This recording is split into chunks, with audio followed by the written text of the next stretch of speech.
நபிகள் நாயகம் ஸல்லல்லாஹு அலைஹி வஸல்லம் அவர்கள் சொன்னார்கள், லிஸ்ஸாயிமி ஃபரஹத்தான், நோன்பாளிக்கு 2 மகிழ்ச்சிகள் இருக்கின்றன. ஃபரஹத்துன் இந்த இஃப்தாரிஹி வ ஃபரஹத்துன் இந்த லிகாஇ ரப்பிஹி.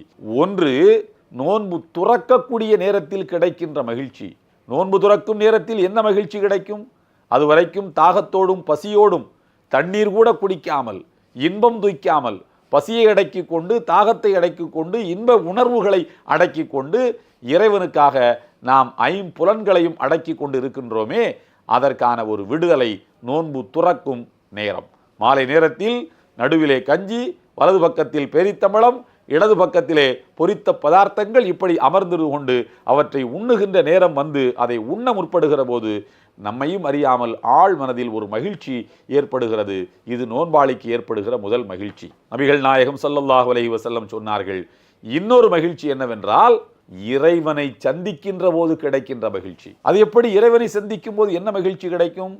நபிகள் நாயகம் ஸல்லல்லாஹு அலைஹி வஸல்லம் சொன்னார்கள், இறைவன் சொல்வானாம், இந்த அடியான் நோன்பு நோற்றது எனக்காக, பசித்திருந்தது எனக்காக, தாகித்து கிடந்தது எனக்காக, இன்பம் துய்க்காமல் காம உணர்வுகளை அடக்கி கொண்டு கிடந்தது எனக்காக. எனவே நான் அவனை நேரடியாக சந்தித்து அவனுக்கு கூலி கொடுக்க விரும்புகிறேன் என்று எல்லாம் வல்ல இறைவன் நேரடியாக மனிதனுக்கு அவனே கூலியை கொடுப்பானாம். பாஸ் கையால், முதலாளி கையால் நேரடியாக சம்பள செக்கு வாங்குவது, சம்பள காசோலையை வாங்குவது என்னவிருந்தாலும் ஒரு மகிழ்ச்சி தானே.